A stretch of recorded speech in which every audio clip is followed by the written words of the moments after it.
saying, give peace a chance. All we are saying, give peace a chance. All we are saying, give peace a chance. All we are saying, give peace a chance. All we are saying. This documentary highlights a group of women who happened to live in Newton, Massachusetts, and other western suburbs of Boston during the turbulent 60s and 70s. They called themselves Voice of Women and became part of a burgeoning women's peace movement that engaged thousands of women in this country and abroad. Their overwhelming concern related to the threat of nuclear war and testing of nuclear weapons in the atmosphere.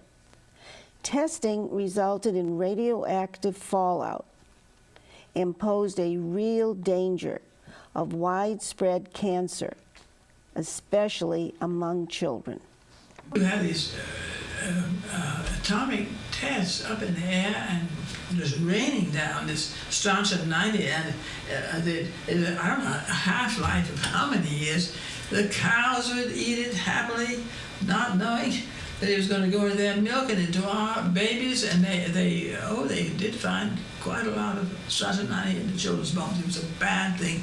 So it was about that time, I suppose about 1960, we were thinking the Voice of Women. We were getting going in Newton and the Boston and Western area.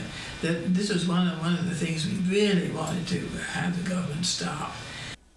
Okay, so what was life like when we were growing up? Most of us now are in our 70s, 80s, and 90s. But in our growing up, war was the overarching presence. In 1939, World War II started. Most of us were in high school, some of us were in junior high school, a few may have been in college, but it was war. In 1941 was Pearl Harbor, and our country went into war. Made a tremendous difference. Particularly for those of us who were in college, because there weren't many men around. They had all gone off into the Army or the Navy or wherever it was. But that was our presence. Some of us got married during the war. Some of us even had their first children during the war. And then in 1945, we dropped the bomb, the atom bomb. The first atom bomb was dropped on Hiroshima and Nagasaki, and war was over. And that was a big, tremendous relief. And that was what most of us thought about. I don't think we thought about the atom bomb per se and what it really and truly meant. It just meant the war was over. And maybe we could go back and have a normal life. And so in the 50s, when most of us were married and having this huge bumper crop of children, we started to look for a good school system. Those of us that were living in the Boston area, and Newton was the very logical place to move. It had a very good school system, and we were near the Boston area, and most of our husbands were professionals and had to be near the Boston area. So we came to Newton. We really became full-time moms. Even though most of us were college educated, or we had graduate degrees, we had professions, but we stayed home. And part of the reason for this was the Newton school system. No school Tuesday or Thursday afternoon, no lunch program, few nursery schools, and no after-school programs. And we had all that energy. And so we put it into the PTOs, the League of Women Voters, and church groups. And we learned how to organize. And that's where our energies went. We did have the time, and we did have the energy, and we did have the ability to get involved in politics on a local, on a national, and on an international level. And we came together because of the issues, even though many of us came from very, very diverse backgrounds. Yeah. I believe that my background is typical of many, many others of first and second generation Jews from Poland and Russia and that area. My father came here when he was 17 to escape being drafted into the Tsar's army. I think he was born in 1888, but we really don't have any records. And he had a love-hate relationship with Russia. And sometimes he felt as if he was a socialist, and other times, most of the time, he wanted nothing more. His dream was to be a successful entrepreneur and business person. My mother was an American girl who had gone to Hunter, wasn't college then, it was Hunter Normal School. My maiden name was Perlman. And there again, this is one of those emigre stories, stories where my father said his name is, really, his name was Yassel Israel Perlbach. And here he was known as Joe Perlman, because that was the name that was given to him, more or less, at Ellis Island. Let us pause in life's pleasures and count its many tears, while we all sip sorrow with the poor. There's a song that will linger forever in our ears. Oh, hard times come again no more. Sort of, because what really broke everything was the Depression. And the coming of the Depression and the loss of our money in the Bank of America, which happened to a lot of other young families, and having no backup in the form of Social Security or unemployment insurance. None of those things existed then. Made your life was your fortunes were very, very fragile. It was a very, very hard time for the next 10 years, and that was my growing up period. And I believe that people in my generation who had those experiences were really marked for life by that. And we felt a great concern that it should not happen again for us or for other people. The terrible uncertainty, the anxiety that went with never having enough money, never knowing if you were going to have the rent money, and really having to be very, very careful and thoughtful about how you used a food budget and so on. So I think probably that was a very strong influence in making my succeeding interest in what was happening worldwide, nationwide, because I knew that ultimately it affected you as an individual. I was born as Lillian Tosgonmazian, but this very quickly became Tosian, which I've used since then. That is Armenian, and both of my parents were refugees from the Turkish massacre in 1918 and 1920. Each one of them had lost all of their family members, and they did not know each other until they were in this country. As a matter of fact, my mother came over as a prearranged bride for my father, and he had been rescued by a nephew who had already been in this country. So that we do have a very sad background. The one good thing that came of it is that the Armenian community in this country socially stayed together as much as they could. We lived in a farmhouse, and because we had more land, this was in a small town of Rentham in Massachusetts, for several years we served as a focal point for their Sunday gatherings in good weather. It was both a social get-togethering and some political hope that they still had of returning to an Armenia. So we did have that community, which helped us initially. I'm May Takayanagi, except I was originally named Kyoko after the city of Kyoto, but when I started school, they said, teacher said, that's too difficult to name, when is your birthday? And I said, May, and that's but I've been stuck with it all these years. And I remember as a child, teachers always said, "How come your parents have been in this country and they're not citizens?" And I'd say, I didn't know that there was a law that said they couldn't become naturalized. And one of their arguments was they're so foreign they would never assimilate, so you couldn't become naturalized citizens. And then the thing, Pearl Harbor, occurred, which changed our lives forever. And we were moved to, well, first of all, we had to report to be registered, and then we had all kinds of shots because they didn't want any outbreak of illness in the camp. So we had the usual typhoid, tetanus, and so forth, vaccinations and so forth. How old were you then? I was 17. And you know, Pearl Harbor was on a Sunday, and I had to go to school the next day. It was so awful.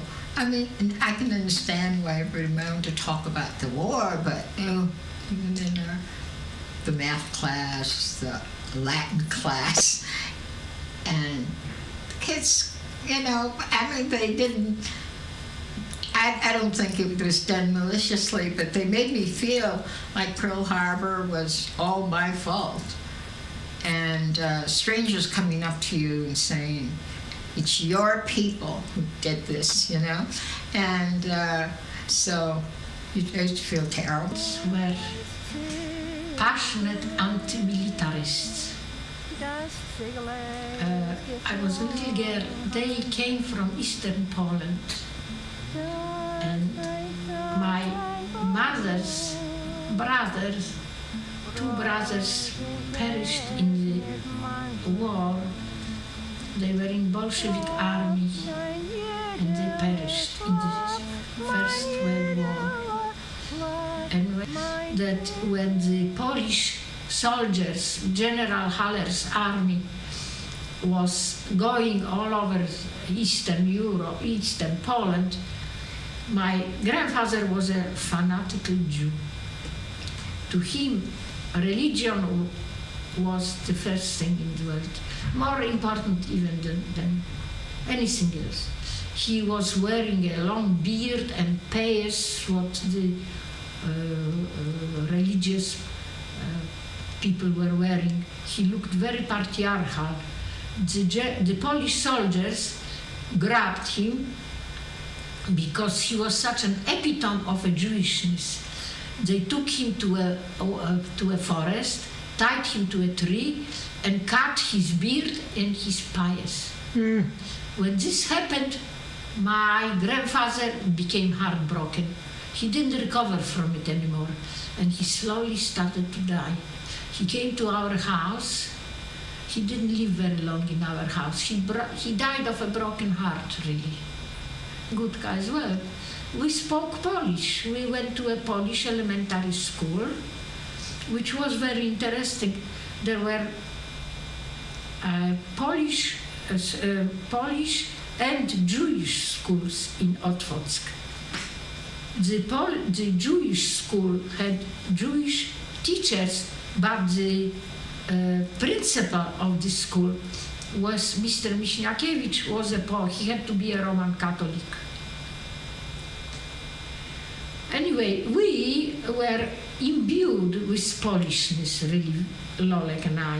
And Gutka spoke Yiddish. She pleased my parents. My parents would address themselves to us in Yiddish, and we would always answer in Polish. We loved Polish language, Polish poetry. We were Polish patriots. It's a bit of a paradox even. But the fact is we spoke pure Polish, and this perhaps saved my life, because when I got false papers, some Jews could not survive on false papers because they had an Yiddish. I was working there as a housemaid. Very interesting. I decided that the best place to work would be in Lion's Throat. And I worked for a little while for secretaries of assessment, German women who were secretaries of Nazis. And of course, my name was Sabina Gąsiorowska at that time. They had no idea that I am Jewish. They said that I'm probably just a Polish girl working for them, and they were very pleased with me. They liked me. Also, I wasn't very good servant. I was a bit clumsy. However, they approved of me. Then the Germans was getting the noose around us was getting tighter and tighter.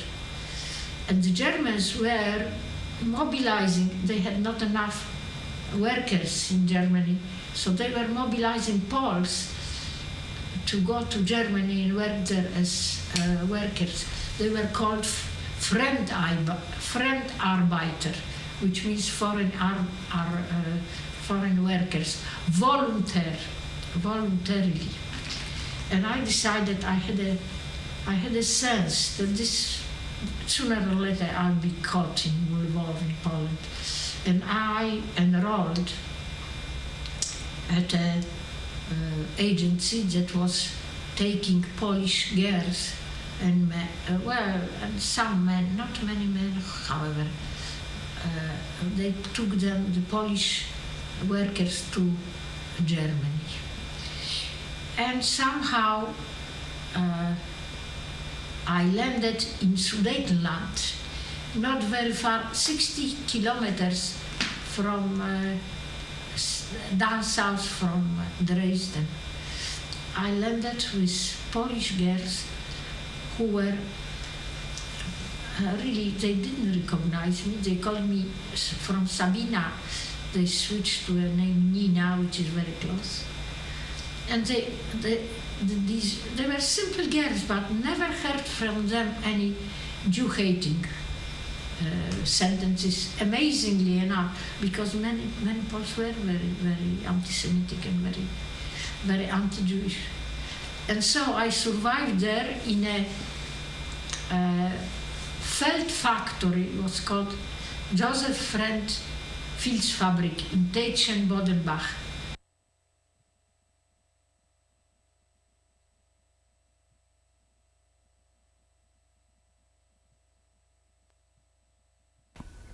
People asked how the Newton Voice of Women got started, and initially a group of Cambridge women came together and invited a few women from Newton and other surrounding suburbs to address the issue of the danger of nuclear war and radioactive fallout from above-ground testing of nuclear weapons.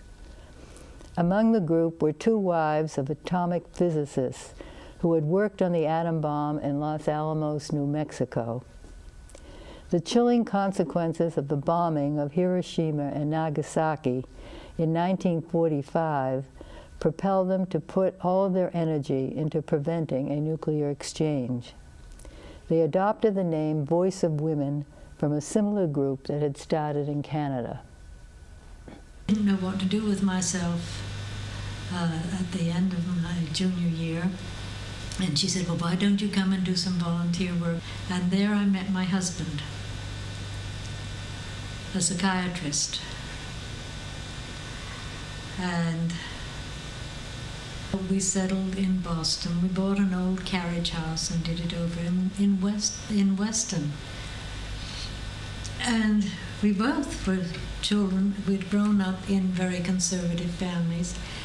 But he was a physician. He was teaching at Harvard Medical School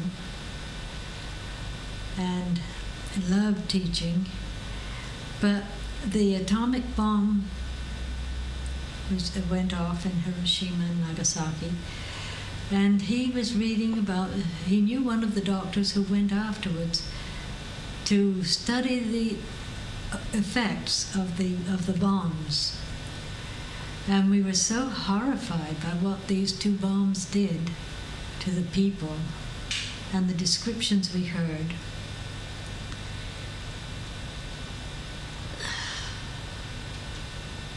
And by this time I was having babies. I had 5 little boys. At school, they started having these practices about having children hide under desks and so on.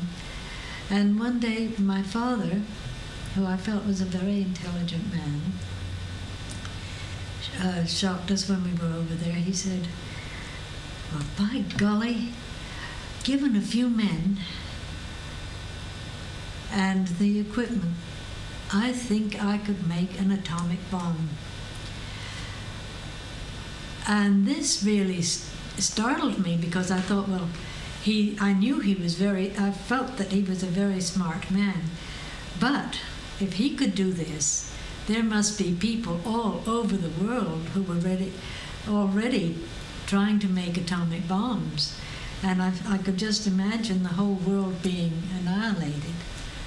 And it seems to me, I received a notice in the mail from Rita Payne. She had sent out a mass mailing to all the women in town to meet at the Jones house to discuss what we might do about the war and the dangers of the nuclear bombs. And I went. And that a small group of women from that whole group that went became active. People would get up and talk, and at first I'd think of a question about I wanted to ask, and I thought, well, no, someone else will ask it. And then I realized that if I didn't ask it, it was very well apt not to be asked. So I started speaking up and asking, putting my hand up and asking the questions, and found, surprisingly, that I was doing pretty well.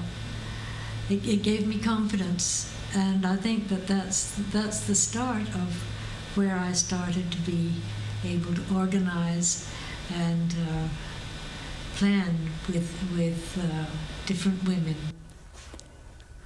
In January of '62, which was a few months after the Cambridge meeting, some of us who had been present met at a New Year's Eve party and decided that we had to have a local chapter of Voice of Women.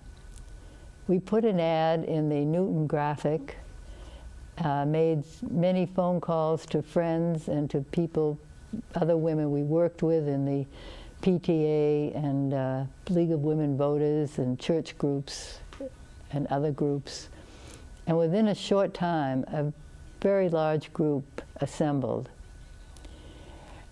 We decided to call ourselves Voice of Women, similar to the Cambridge group, to give us more flexibility of action, although many of us had been part of the Women's International League for Peace and Freedom. First got going. But I remember we had rented this very big house in West Newton, I think it was Newton Center, and it was from an MIT professor who had been overseas, and I had this big living room, and so we started having meetings, and that's how I recall the beginning of the Voice of Women New England. And I went to Louise Land's house, and it was a very thrilling occasion because I was surrounded by people that I'd never met before, who I'd been longing to meet ever since I moved to Massachusetts, and there they were all in one living room.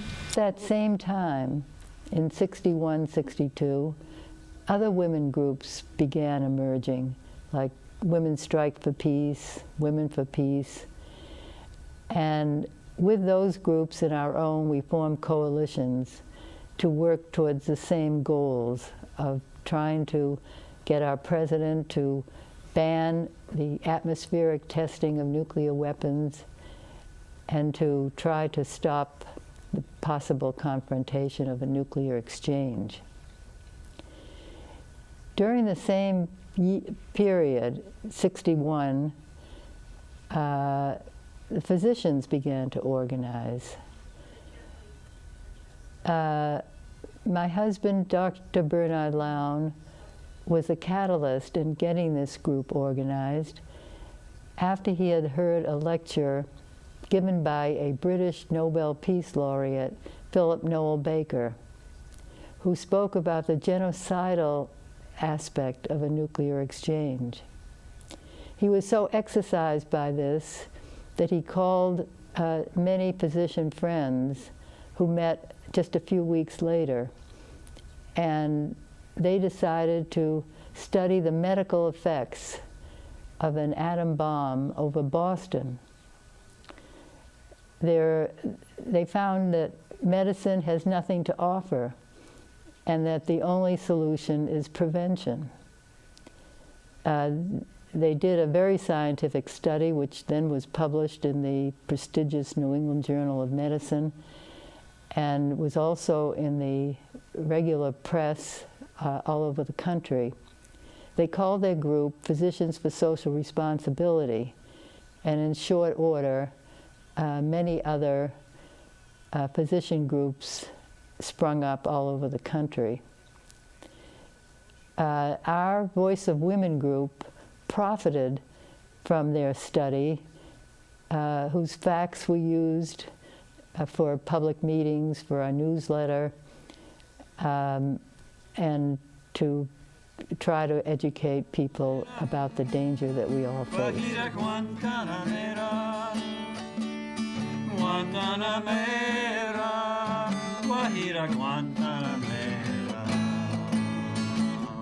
Cuban Missile Crisis, that's it. And I went to a meeting of the Voice of Women, and we talked about it, and it was terribly scary. It really seemed very real that day. And I remember coming home with a woman, a young girl, who never appeared again in any of that. She was totally frightened, and she said she was never going to do anything like what we did that afternoon, which was harmless enough. We were just sitting around discussing what to do. And she was going to go home and, pull down the shades and be with her husband and her baby and hope that she'd make it to the next day. And I didn't feel those feelings at all. I felt totally brave and like I was ready for anything, and I wanted to do what I could to help. So that was kind of a turning point in a way about the peace movement, I'll say that. And I think I've been associated with the peace movement ever since. But I remember very distinctly that when my first daughter was born, Karen, in 1959, she became a toddler. That was the time that the whole issue about the Cuban Missile Crisis and the danger of us getting into another war, this time with atomic weaponry, was. I remember writing to President Kennedy and asking him to use caution around that and to urge movement toward disarmament. So that was an activist, the beginning of some kind of activism around the issue of peace. While the momentum for peace consumed our group, we mobilized each other in the civil rights struggle on our doorstep. There was a group named SNCC, and I remember having a hootenanny out in my we had quite a large area of land behind the house in Weston, and we had this hootenanny with buses of people coming and singers, and one of my children had a puppet, and he did a little puppet show. And then we had this whole thing of, I think it was Jane Webb called me one day, and said, now that your baby has started daycare, it was nursery school. Now that he's in nursery school, and you have all this extra time on your hands, would you come into Roxbury and do some literacy for a literacy campaign? Well, I went in with her, and a number of us did, and I think because of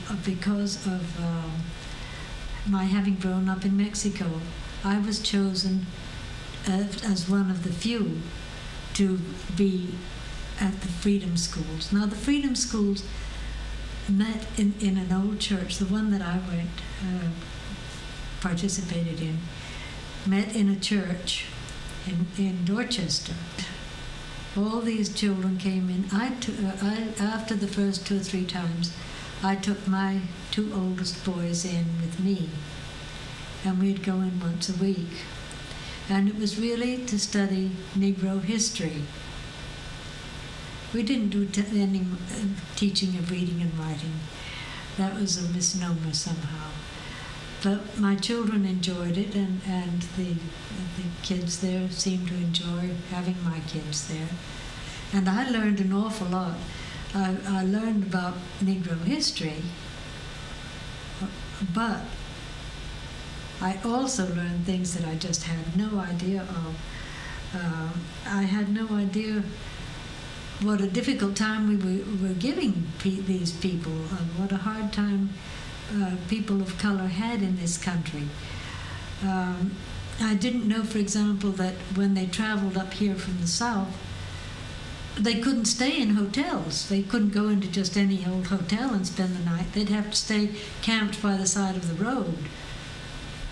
And they were, and also then this thing about them not being allowed to be in restaurants in the South.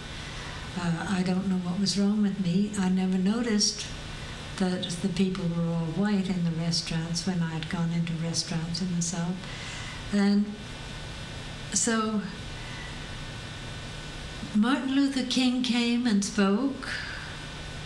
There were very interesting people then too. And I really, I should be able to give you their names, but one day someone came in and said that Martin Luther King was going to have a march on Washington.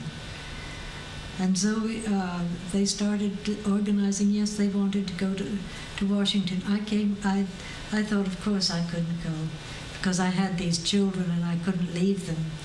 So I went home and I told my husband about this Martin Luther King, and I didn't know anything about him up until that point. And he was going to have this march on Washington, which to me was something unheard of. And I decided, my husband said, well, why don't you go with them? Why don't you join them? The boys and I'll take care of the house. So that was my excuse. It was out the window. I told my mother and father that I was planning to go. And my mother said, what? Going to Washington with all those people? She said, oh, Peg, you couldn't. Why, we would have to leave the country. We'd be so embarrassed. As if anyone was going to notice that I went. Anyway, I did go. When we had some difficulty buying a house in Newton, as a matter of fact, the person who we were planning to buy a house from was threatened by the neighbors and received very calls telling him that his life was in danger, and urged him to give back the deposit that we had made for the house. Now, this was a house in what part of Newton and what year? This was on Talbot Street in West Newton, and it was a nice little modified Cape house. And I had been a school teacher in the Boston schools for a couple of years, a recent graduate of Mount Holyoke College. My husband was a social worker, a master's degree from Boston University. And we thought we were just going to come in and get a house and settle down because we knew we wanted to get out of. We had lived in Cambridge for a couple of years, and we wanted to come to Newton because I knew that they had a good school system. So at any rate, I became involved in fair housing, and through that met a number of people who were also involved in the peace movement. And my real involvement with the peace movement was my connection with it was through Shirley Sapin, who I learned a lot about group organization and sending out mailings and collating materials and so forth.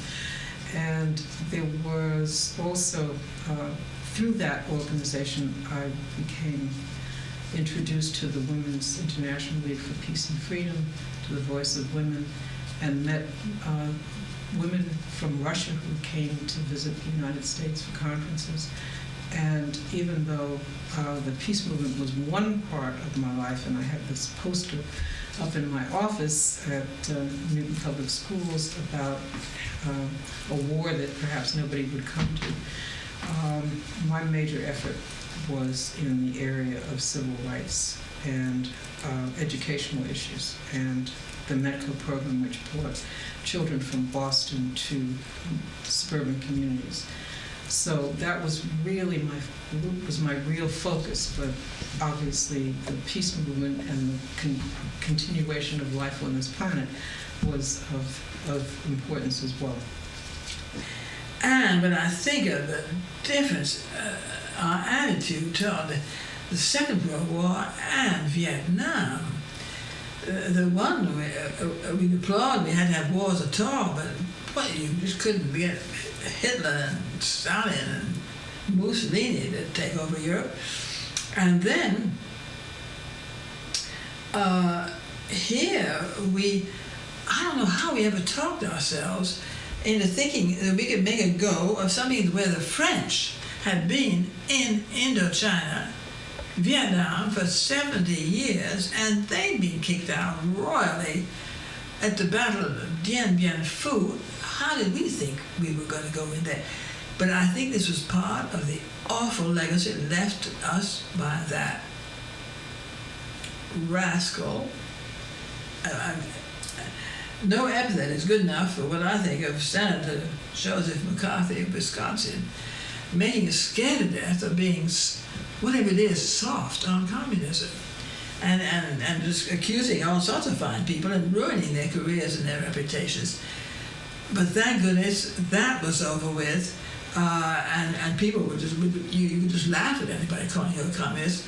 So that when I go, one time, I suppose we might have, the Voice of Women and Friends Service Committee and whoever from the Boston area would meet with women in Washington and to lobby our congressman and the president, begging them to stop the Vietnam War, which they never had the guts to declare. And so we were absolutely in our rights to say this is a dreadful war. So we thought, well, this time we're going, let us, each of us go in our own communities to the leading clergy, the rabbis, the monsignors, the ministers and whatnot, and just tell them why we were going, and perfectly within our rights, and mothers of sons who we did not want to go and just kill off these poverty-stricken people. I mean, I weep when I think of it. Anyway, so I, the relaxed Unitarian, landed the most hidebound, reactionary Monsignor in Weston. He will remain nameless.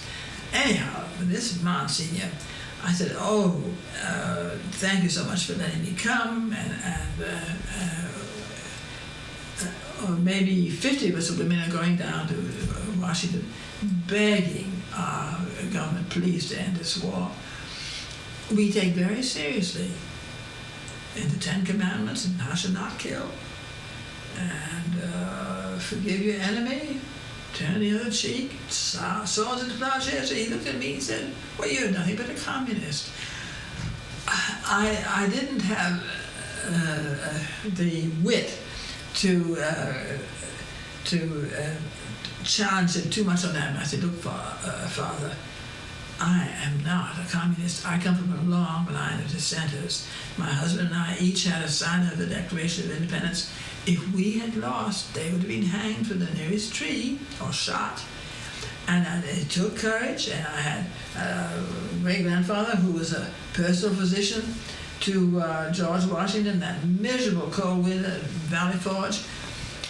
I said I had 5 immediate members of my family, including a brand new husband, in World War II. How can you call me a communist? Oh, and I was a nurse's aide during this time.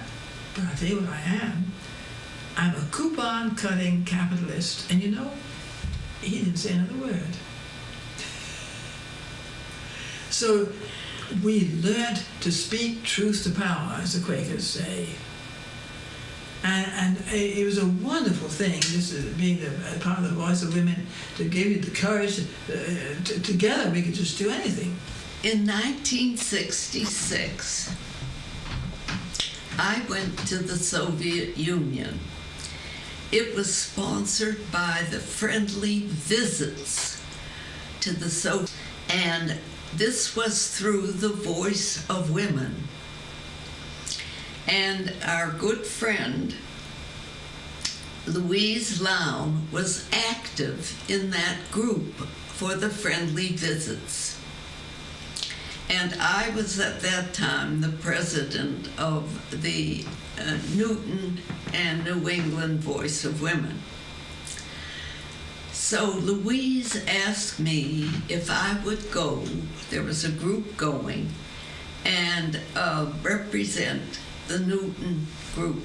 And also a campaign, we thought, well, where does it start? Why do people like to have these, why do people go into wars and so on? Well, it starts with little children. They play with toys and they play war. And so we also got a campaign going that this coming Christmas, let's not have any war toys.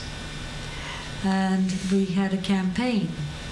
And we even had billboards that we had put up in all the subways and in the trolleys.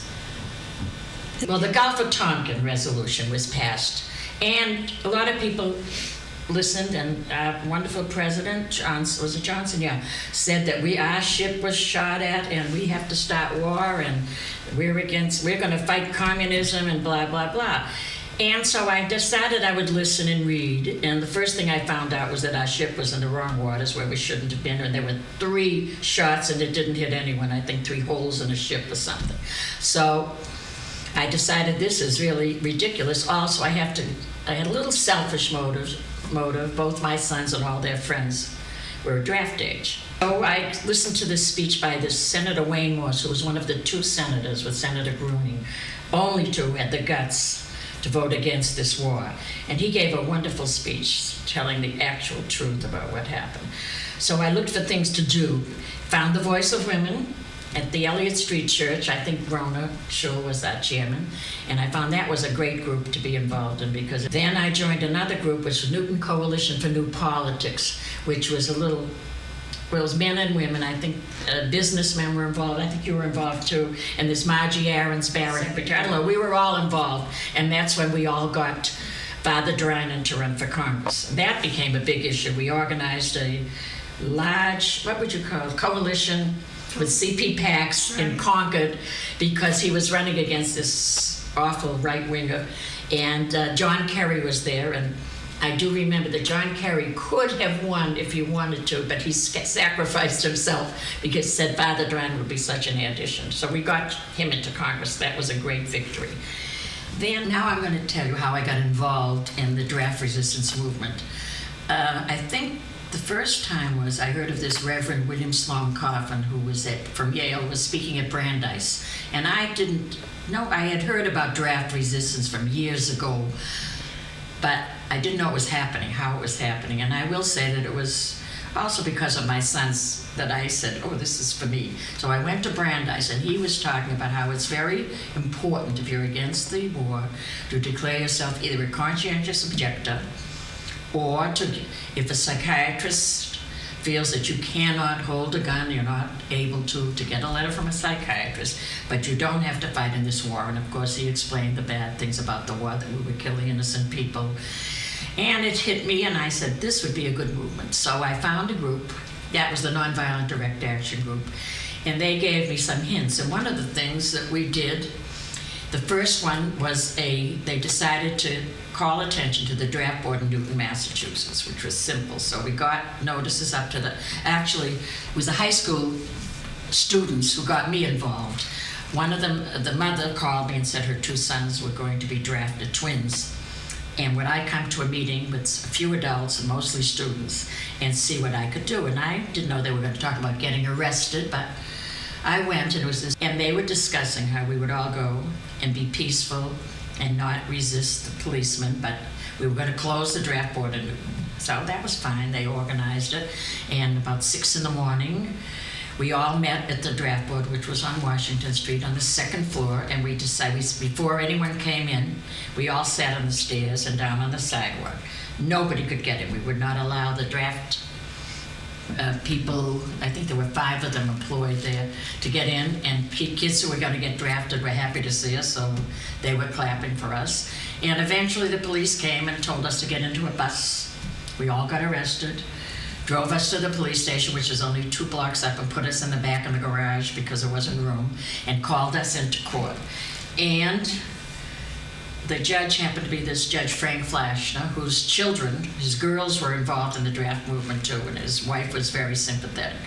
So we all got up and said our part, why we're against the war, why we had to do something to prevent killing not only our boys, but killing innocent people in Vietnam and burning their villages. And so after we all gave our speeches, he said, look, I have to send you either to jail or you pay this $25 fine.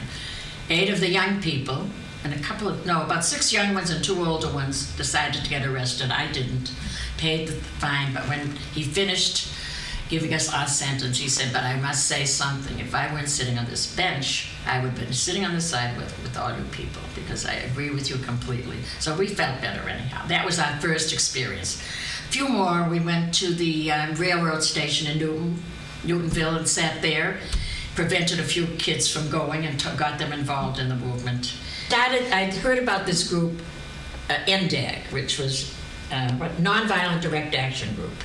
And I heard that they were the group that was trying to stop the military complex and the draft. So I went to those meetings, and that's when we started to sit in. That was after the Newton draft.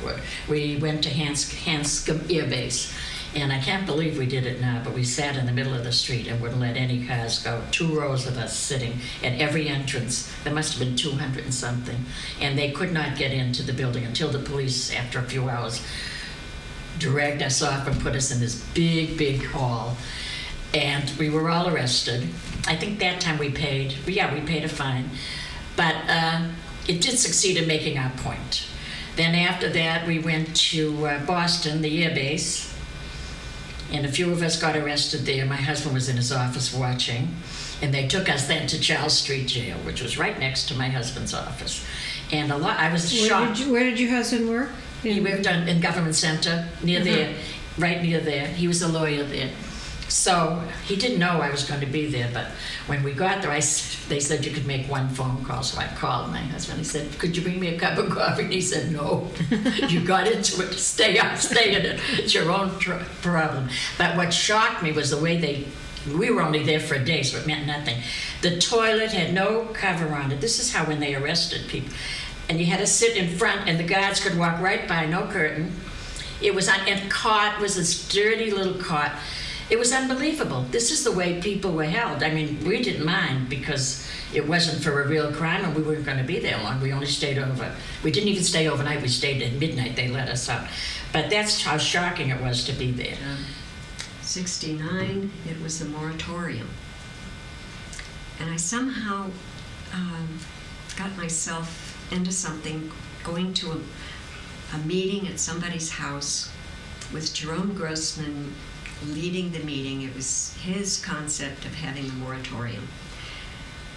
And there must have been 40 people in that living room. And he wanted to know who was going to take notes. And nobody raised their hand. And he said, well, if we don't have anyone who can take notes on this meeting, we may as well forget the whole idea.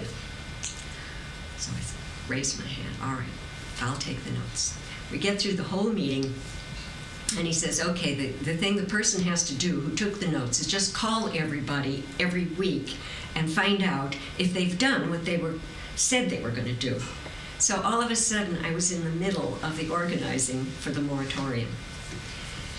Of course, everybody was doing their piece, and we had amazing results in the Newton area.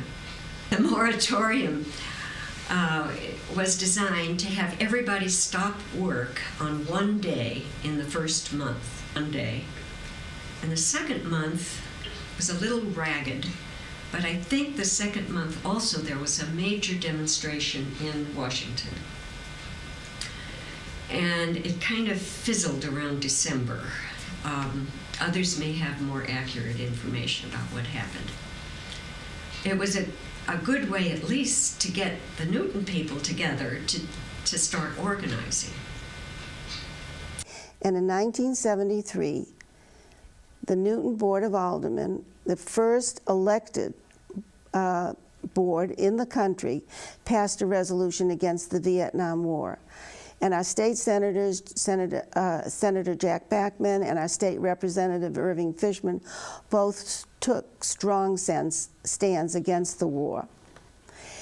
But a very significant event came about when our representative to the legislature in 1970, Jim Shea, introduced a bill to the legislature testing the constitutionality of drafting Massachusetts residents to serve in the Army and to go to Vietnam when no formal declaration of war had been made by the United States Congress. It was signed by Governor Frank Sargent at that time in April. The United States invaded Cambodia in May 1970. And the college campuses exploded, and the high school campuses exploded in demonstrations and rallies, and Representative Shea was in great demand as a speaker. And the pressure became too much, and this resulted in his committing suicide, which was a tremendous tragedy because it was the end of a very, very promising political career. Became very involved in two political campaigns. 1968 was Eugene McCarthy, and 1972 was George McGovern. Both were peace candidates, and both candidacies were unsuccessful. Came the 1972 presidential election, and George McGovern was running against Richard Nixon. And of course, all the liberals, especially from Newton and Boston, were for George. So we opened up this little office in Newtonville. It was a combination of Father Drynan, who was running for re-election, and I think he had been in for 2 years, and George McGovern. And I ran the George McGovern one with a few people, and someone else ran the other one.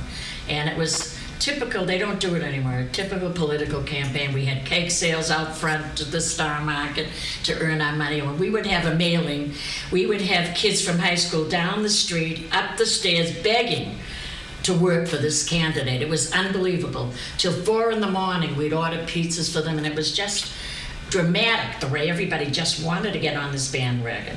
Even the truck drivers would come in and bring us drinks, and they'd have the McGovern stickers on. I found a picture of 4 of us women from the Peace Boutique. This was the Boston Globe, Tuesday, December 23rd, 1969. And there are myself and Sue Berkeley and Louise Bruin and Harriet Avery. I'll just read a little bit from here. Scrunched between a Chinese restaurant and a barber shop on Newtonville's Washington Street is a boutique that's doing traffic jam business. The front window sparkles icy clean to reveal orange crates splashed white and kaleidoscope samples of what's to be found inside. Dolls, jewelry, cards, posters, pottery, photographs, and needlework. This Christmas, peace is a red-hot item chuckled Mrs. Hilda Schwartz as she fingered the silver medallion dangling from her neck, carved with a warning that war is not healthy for children and other living things. Mrs. Schwartz, a Newton resident and mother of two, is one of the 80 or more volunteers who have been manning the shop from 10 a.m. to 9 p.m. Monday through Saturday. The volunteers are all members of the New England Voice of Women, a pacifist group which is loosely affiliated with the Canadian organization of the same name. The women are definitely activists as far as the peace movement in the Newton area is concerned. Those years, the Peace Boutique got to be quite popular. A lot of people knew about it. It could accommodate in the evenings. There would be groups of people who would meet there. It'd have to be small groups. It wasn't a really, really big place. Also, for our own Voice of Women organization, we published a newsletter, and we had a mimeograph machine, and people would come and write their articles and get it together. I think Sue Berkeley had a lot to do with that, I think. And Harriet Avery, of course, who was, the two of us, I think, spent a lot of time there. When I think back about the boutique, it became a real warm and friendly place. Our people would come in just to talk about the terrible bombing and My Lai, whatever was happening. They would come in and chat with us. It was a place you could come and sort of bare your soul a little bit and have people that felt the same way that you did, and the usual thing that women do together, talk about your kids, how they were doing. And some of our children were very much affected by the war and became some seriously. So it was a place, and we became very close friends. There was a whole group of people that to this day feel close and loving. Even though we don't see each other that often anymore, it's still, when we do, it's still there, that bond that happened around that time. There was a tremendous amount of activity going on in Newton from 1962 on. There was the Test Ban Treaty, there was civil rights, there was the Vietnam War, and all of this was very, very poorly covered in our local press. When a group of us came back from the Pentagon demonstration, a big, huge Pentagon demonstration in 1967, we were interviewed at the airport by a reporter. And we were very careful to describe what had happened, why it had happened, and went into everything in great detail. And the only thing that this reporter chose to mention was the answer to a question that he put to us, which was, what did your husbands think about all of this? And to this day, I am extremely embarrassed remembering my reply, which was, well, they took care of the children and they paid for our plane tickets. And that sort of epitomized the role that women were placed in, as though we couldn't have a vital life of our own. It was always a term of what did our husbands think. Well, after this, during this period, to counteract this very poor local coverage, the Newton Times was founded by a group of Newton citizens, and it flourished. It flourished as a local paper for 10 years under the editorship of Harriet Avery, and toward the end, Bobby Kravitz. So I think It was as I please, and that gives me pleasure. My conscience decrees, this right I must treasure. My thoughts will not cater to duke or dictator. No man can deny the gedankens in frei. No man can deny, please, and that gives me pleasure. My conscience decrees, this right I must treasure. My thoughts will not cater to duke or dictator. No man can deny the gedankens in frei. No man can deny. So I think as I please, and that gives me pleasure. My conscience decrees. And it covered school news, Newton news, and particularly in-depth Newton news, and the peace movement, and the civil rights movement, and whatever else was going on in the community by this wide variety of organizations. It was essentially a volunteer effort run by women who started as amateurs and really developed into professionals. And the Newton Times has a legacy, even though it's been long gone for over 20 years. There is a photographic collection in the Newton room at the library. And then there's a publication called The Villages of Newton. And we don't want to forget the other organizations that were involved in Newton, particularly the churches. The Elliott Church at Newton Corner established a peace center. It was tremendously involved in both civil rights and the Vietnam War. This is a piece that I did on my silk screen that was, it was adapted from the artwork of Eleanor Rubin when she was seriously becoming involved in her artwork, and she had made a woodcut. And I asked her if I could take the idea of that woodcut and change it around a little so that it would be appropriate for the screen. And I think we use this as a fundraiser in a very, very modest way. I think we probably sold these for maybe $10 each or something like that. Some people still have them. I think it was printed on brown wrapping paper. All we are saying, give peace a chance. All we are saying. In 1970, that was when it was discovered that the country was bombing in Cambodia. And that was the year of Kent State.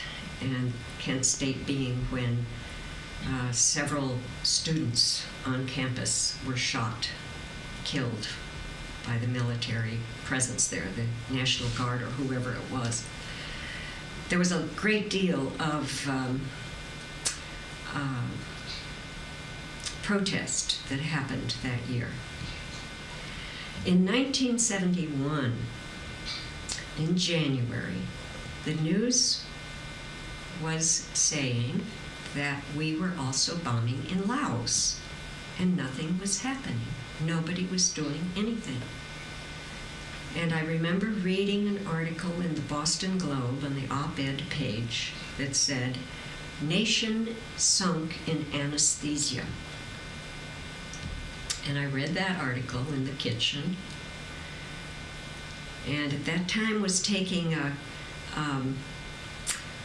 theater course at Boston College, and so I went into the living room to start reading my book on theater,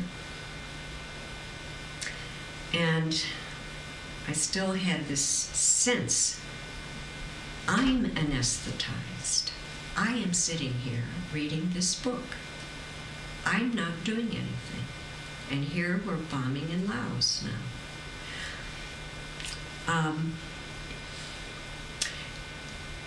And at the same time as I'm reading along, I'm reading about dramatic action. And my memory later of the words dramatic action was that those words were printed in italics. So it was speaking to me. And my husband walked in the room and I said something like, I think somebody ought to walk to Washington. or I might have said, it feels like I should walk to Washington. I don't remember how the words came to me, but it was this idea.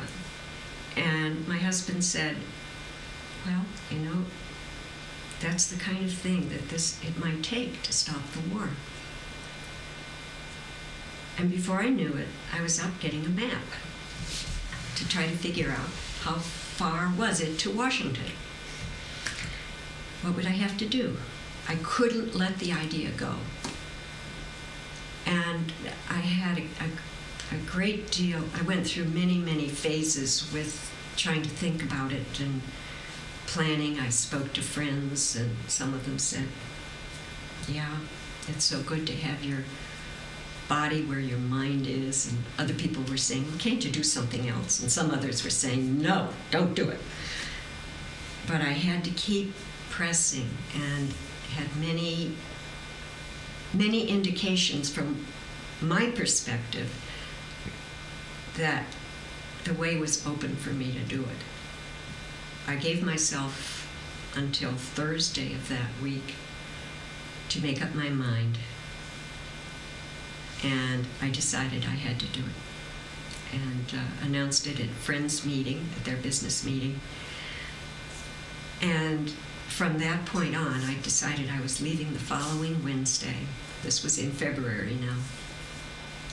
And got my shoes and my pack and everything. My husband wrote letters to the Globe and the Herald saying what it was that I was going to do. And as a result, the media started calling, the radio stations, the newspapers. And, you know, it's like I had never done this kind of stuff before, but I just kept telling them why we had to stop the war. And it was related to the napalming of children, the defoliation of the forests, the bombing, the bomb craters. It was so full of horror, the whole war, that that was the kind of information that I was able to impart to the media people. Well, they of course wanted to know when I was leaving, and so that morning we had the Friends meeting, a silent meeting for worship, with a number of the Quakers there with us. And the media waited outside, and then we came out, me with the pack on my back, and I was just sure I was going to slip on the first step and break my ankle or something, you know. But it was an experience, an education. I walked about 10 miles a day, sometimes 12 or 14. People walked with me. The first day, my family walked with me. Some days I was totally alone. Some days I was with people. The only symbol that I felt comfortable wearing was a black armband. I couldn't even give the peace symbol with the fingers, you know, this. It was too deep. And I kept going.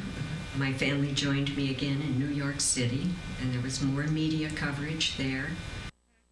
When I had announced it at Friends meeting, the woman sitting next to me was somehow caught with the fire, and she took on for herself, working with my husband, to find hostesses all the way down to DC. And what she did was divide it into 8 sections for the 8 states that I walked through. And each hostess arranged for 4 stops for me. The person who acted as the hostess for that night was committed to picking me up where I had stopped walking, taking me home, feeding me, setting up either a media interview or a meeting that they might have in their own homes, or taking me to a meeting that was already happening. And it gave me the most amazing forum in which to pass on the message of how bad the war was. And I would call home every night, and then I would say, I need more information. And then they'd send me more data about, what I could quote. And I had good resources. So I was studying then the resources as I was walking, so I would know the material when I had the media interviews. But this was stuff I had never done before, so they knew they were working with an amateur in regard to that. And what we heard once I got back home was that there had been 35 different actions that had taken place related to my walk across the country. I don't know if it was 35 different states or actions where people took the petition to their Congress or their legislature or had walks from one place to another. And that was just intensely beautiful. Now, people have asked me, why did I do something like that? And it goes back to what I said earlier about finding out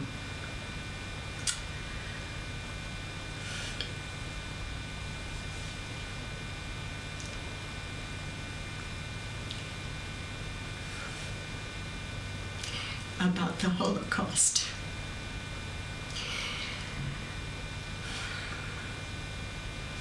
Because it was good Germans who didn't do anything.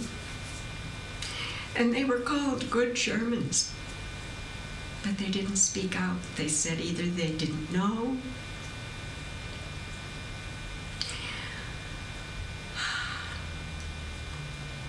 or that they couldn't do anything because of the kind of government that they were living under. And I can remember a person here who was lecturing at some teach-in, and he was talking about how we were the good Germans. And we were. And I didn't want to.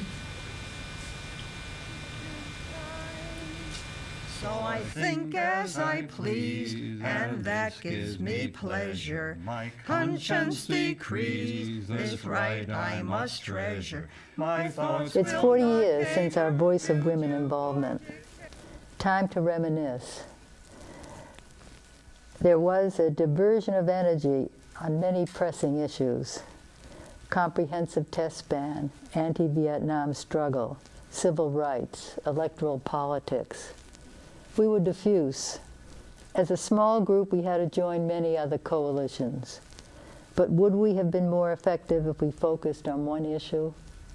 Why a women's movement?